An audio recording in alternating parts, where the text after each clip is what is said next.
Doctor Sarvepalli Radhakrishnan Bharat की संस्कृति की ओर विश्व के देशों का आकर्षण जिन प्रमुख कारणों से बढ़ा है, उनमें से एक मुख्य कारण यह है कि इसने ऋषियों मनीषियों की परंपरा में ऐसी अनेक प्रतिभाओं को जन्म दिया जो अपने जीवन दर्शन के लिए विख्यात हुए।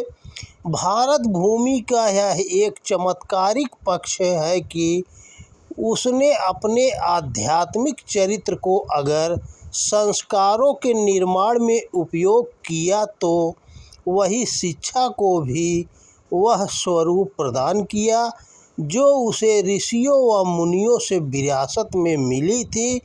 यह सही अर्थों में भारतीय मनीषा का ही वैशिष्ट्य है कि उसका कोई भी कालखंड ऐसा नहीं रहा जिसने किसी न किसी प्रतिभा को जन्म न दिया हो व जिसने भारतीय प्रतिभा की पहचान विश्व को न कराई हो।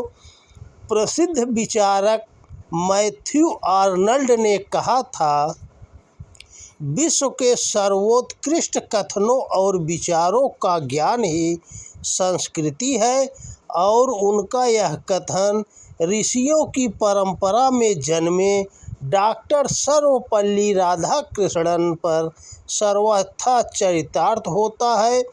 राजनीति, धर्म, संस्कृति, आध्यात्म, दर्शन, समाजशास्त्र और शिक्षा के अद्भुत ज्ञान कोश ने उनकी प्रतिभा को विश्व में प्रसारित किया था। वास्तव में वे हमारी भारतीय परंपरा के ही नहीं, भारतीयता के प्रतीक थे और पर्याय भी। उनका हर विचार और कथन किसी दर्शन शास्त्र से कम नहीं था। समूचे विश्व में उनकी गणना प्रमुख दर्शन शास्त्रियों में होती थी। एक दृष्टि से देखा जाए तो वे भारतीय दर्शन के न केवल सही सीमांकक थे वरन उसके व्याख्याता भी थे। विश्व के सबसे बड़ा प्रजातांत्रिक देश भारत के वे राष्ट्रपति तो रहे ही, साथ ही भारतीय दर्शन को उन्होंने जो सार्थक परिभाषा दी उससे उनकी गंभीर अध्येता दृष्टि संपन्नता का बोध होता है। डॉक्टर सर्वपल्ली राधाकृष्णन का जन्म 5 सितंबर 1888 को चेन्नई से कोई 40 किलोमीटर दूर एक गांव तिरुत्तड़ी में एक सामान्य स्थितियों वाले विद्याव्यसनी ब्राह्मण परिवार में हुआ था। उनके पिता वीर स्वामी उय्या पौरोहित्य कर्म करते थे। जिस सर्वपल्ली शब्द का उपयोग उनके नाम से पहले किया जाता है, यह गांव वास्तव में उनके पूर्वजों का गांव है, परंतु राधाकृष्णन का जन्म इस गांव में नहीं हुआ क्योंकि उनके पिता तिरुत्तड़ी आ गए थे।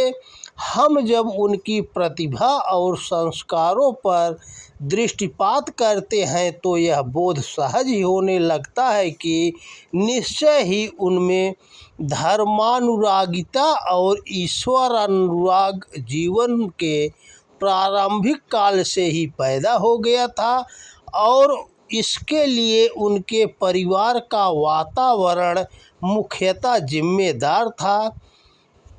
उनमें प्रारंभ से ही यह गुण पैदा हो गया था कि वे अजात शत्रु थे, यानी कि उनके भीतर किसी के प्रति वैर भाव जन्मा ही नहीं था, न राग, न रोष और न द्वेष। उनकी जो शिक्षा हुई उसमें भी समभाव का स्वर गुंजित था। गांव के स्कूल से लेकर ईसाई मिशनरियों की पाठशालाओं में अध्ययन करने के बावजूद वे सबसे कुछ न कुछ ज्ञान ग्रहण ही करते रहे।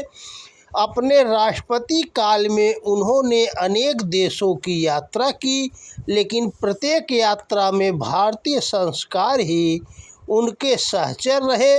मूलतः देखा जाए तो भारतीय संस्कृति द्वारा प्रदत्त संस्कार उनकी सबसे बड़ी शक्ति थे।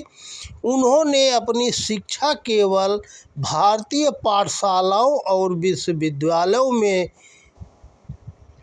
ही पूरी की। इस तरह वे समग्र रूप से भारतीयता के पर्याय बने रहे। वास्तव में वे अपने मूल विचारों में उन लोगों के प्रति अत्यंत श्रद्धावान थे जिन्होंने देश को बहुत कुछ दिया था, चाहे वे राजनीतिक रहे हों या धर्मज्ञ। वे लोकमान्य तिलक और स्वामी विवेकानंद से बहुत प्रभावित थे। उनमें दर्शन के जो प्रतिभा व संस्कार थे, उनके एक अध्याय एजी हांग को उनके द्वारा लिखे गए एक निबंध पर यह टिप्पणी लिखने को विवश कर दिया था कि एमए की परीक्षा के लिए इस विद्यार्थी ने जो निबंध लिखा है वह इस बात का प्रमाण है कि वह मुख्य दार्शनिक समस्याओं को भली भांति समझता है और उनको अपने हृदयंगम कर लिया है। वह विकट और पेचीदा तर्कों को बहुत अच्छी तरह से प्रकट करने की योग्यता और क्षमता रखता है। इसके अतिरिक्त अंग्रेजी भाषा पर उसका विलक्षण प्रभुत्व है। डॉक्टर राधाकृष्णन ने एमए करने के पूर्व बेल्लूर में स्कूली शिक्षा पाई थी और एमए करने तक उनको कठिनाई के दिनों को भी देखना पड़ा था। शिक्षा प्राप्ति के दिनों में ही उनमें भारतीय दर्शन के प्रति गहरी आस्था ने जन्म लिया और इसके लिए वे स्वामी विवेकानंद के भाषणों को प्रेरणा का सूत्र मानते थे। वे 12 मई 1962 को विश्व के इस सबसे बड़े प्रजातांत्रिक राष्ट्र के राष्ट्रपति बने। इस सर्वोच्च पद पर उनका प्रतिष्ठित होना इसलिए भी उल्लेखनीय है क्योंकि वे एक दार्शनिक थे और आध्यात्म के प्रति गहरी रुचि रखने वाले प्रतिभाशाली व्यक्ति थे।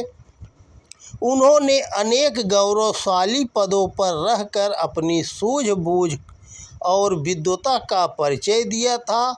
सन 1951 में वे मॉस्को में न केवल भारत के राजदूत थे वरन ऑक्सफोर्ड विश्वविद्यालय में प्राच्य धर्मों और आचार संहिता के प्रोफेसर भी थे।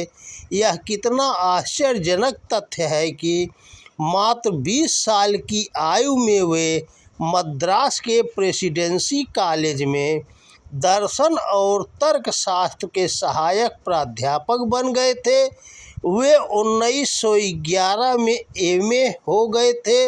उनका जन्मदिन शिक्षक दिवस के रूप में इसीलिए मनाया जाता है क्योंकि उनके जीवन का महत्वपूर्ण हिस्सा वह रहा है जब उन्होंने एक शिक्षाविद के रूप में अपनी सेवाएं प्रदान की।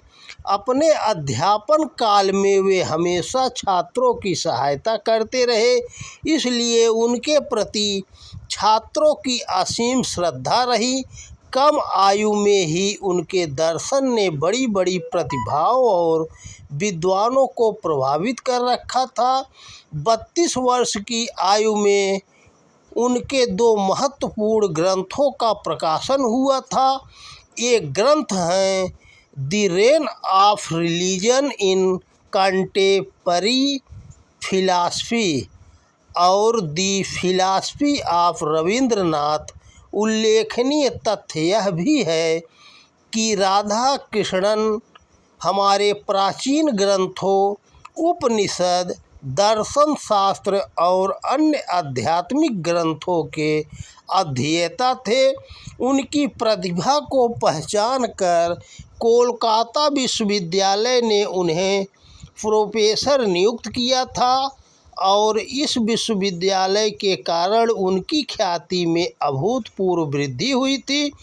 इस विश्वविद्यालय ने उन्हें सन 1936 में ब्रिटिश साम्राज्य के विश्वविद्यालयों के एक सम्मेलन में अपना प्रतिनिधि बनाकर भेजा और ऐसा करके उसने वास्तव में अपना ही सम्मान बढ़ाया।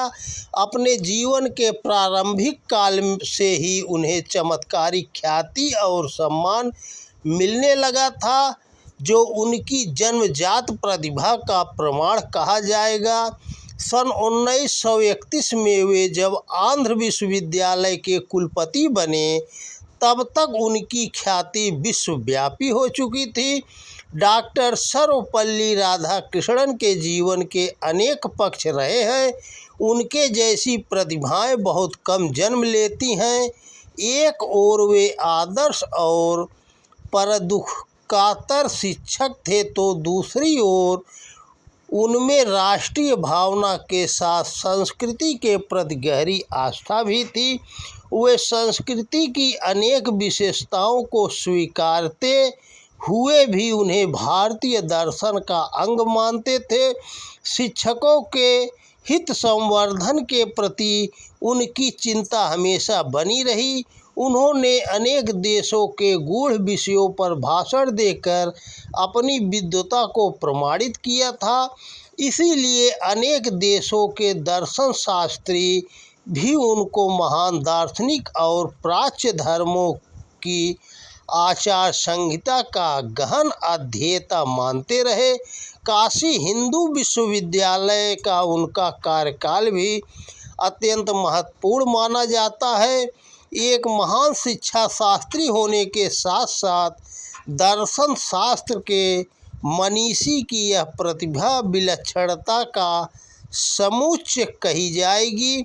समग्र रूप से एक भारतीय होने का उनका सबसे बड़ा उदाहरण यह कहा जा सकता है कि वे जब जब विदेशियों के बीच रहे या उनसे वार्तालाप किया, तो उनके वार्तालापों में अपना देश, उसकी संस्कृति, संस्कार, उसकी अस्मिता उसके लिए सर्वोपरि रहे। एक बार जब वे अमेरिका की यात्रा पर थे, तो उन्होंने पत्रकारों से कहा कि भारत में विभिन्न धार्मिक विश्वासों, जातियों और आर्थिक स्तरों के 44 करोड़ लोगों ने पिछली 2 शताब्दियों के मध्य राष्ट्रीय सामंजस्य और लोकतांत्रिक भावना उत्पन्न करने में अद्भुत सफलता प्राप्त की है। इसे देखकर निराशावादी भविष्यवक्ताओं को तातों तले उंगली दबानी पड़ी है। डॉक्टर सर्वपल्ली राधाकृष्णन की अप्रतिम योग्यता प्रतिभा का ही प्रमाण था कि उन्होंने विदेशी धरती पर जब जब व्याख्यान दिए, तब तब अपने राष्ट्र को कभी ओझल नहीं होने दिया। भारतीय मनीषा के अनेक चमत्कार उनकी बौद्धिक ऊर्जा से झरते थे। उन्होंने एक बार अंग्रेजी सभ्यता को ध्यान में रखकर कहा था कि आपने हमें धरती पर तेज दौड़ना, हवा में काफ़ी ऊंचाई तक उड़ना और पानी पर तैरना तो सिखा दिया, लेकिन मनुष्यों की तरह रहना आपको नहीं आया। उनके विभिन्न भाषणों और उनकी पुस्तकों को पढ़ने से लगता है कि डॉक्टर सर्वपल्ली राधाकृष्णन संस्कृति और राष्ट्रीयता के सबसे बड़े समर्थक थे। उन्हें अपने पर इस बात का गर्व होता था कि वे इस पवित्र और ऋषि मुनियों की धरती पर जन्मे और हिंदुत्व उनकी सिराओं में दौड़ता रहा। गांधी जी के अहिंसा के सिद्धांत को उन्होंने अपने जीवन में पूर्ण रूपेण उतार लिया था। वे नहीं चाहते थे कि कोई भी देश किसी अन्य देश की बलि चढ़ाकर अपने को सुरक्षित करता रहे। तात्पर्य यह है कि किसी तरह के आलोकतंत्री तत्व को वे जीवन का एक अनुदार पक्ष मानते थे। लोकतंत्र के प्रति उनकी गहरी निष्ठा थी। लोकतंत्र को समझने का उनका आग्रह हमेशा ही सराहनीय रहा। डॉक्टर सर्वपल्ली राधाकृष्णन ने संस्कारों को नया रूप देने का यत्न किया। पाश्चात्य संस्कृति और संस्कार से मानस कभी प्रभावित नहीं हुआ। वे जब अपने देश में रहे तब भी और बाहर गए तब भी उनकी वेशभूषा में कोई अंतर नहीं आया। वे अनजाने लोगों, सत्ताधारियों और राजनेताओं के बीच होते हुए तब भी वे केवल भारतीय ही रहे। उनका हर विचार भारतीय जीवन दर्शन की आहट देता रहा। अपने राष्ट्र और उसकी गरिमा का जितना ध्यान डॉक्टर राधाकृष्णन को रहा उतना शायद ही किसी अन्य में देखने को मिलता हो। डॉक्टर सर्वपल्ली राधाकृष्णन ने जिन महत्वपूर्ण कृतियों का अवदान साहित्य को दिया उनमें भी भारत को देखा जा सकता है, जैसे the Hindu view of life, the heart of Hindustan, the Gautam Buddha, the philosophy of Rabindranath, Mahatma Gandhi, India and China, religion and society, Bhagavad Gita, great Indians, the Dhammapada, the principal of Upanishad, Brahmasutra आदि उनके महत्वपूर्ण ग्रंथों में उनका सांस्कृतिक प्रेम, राष्ट्रीयता और विभिन्न धर्मों के प्रति सम्मान की झलक मिलती है। उनकी राजनीतिक सोच में भी जीवन दर्शन और अहिंसा की अनुगूंज सुनाई देती है। एक संवेदनशील शिक्षक के रूप में अपने समय के साक्षी रहे। उनकी भावनाओं जितनी अपने धर्म के लिए उदात्त और उदार रही उतना ही सम्मान वे अन्य धर्मों का भी करते रहे। अपने छात्र जीवन में मिशन कॉलेज में पढ़ाई करते समय ही उनको बाइबिल को पढ़ाने का अवसर मिला था। विश्व के अनेक धर्मों के बारे में उनकी दृष्टि न केवल सार्वभौमिक मानसिकता की रही वरन उनका चिंतन भी समूचे मानव समाज, उनके संस्कार, उसके विचार, जीवन दर्शन और उनकी आस्थाओं को देख सकते हैं। उनकी दिव्य प्रतिभा को शत शत नमन। शिक्षा और शिक्षक के प्रति सम्मान ही उनके प्रति सच्ची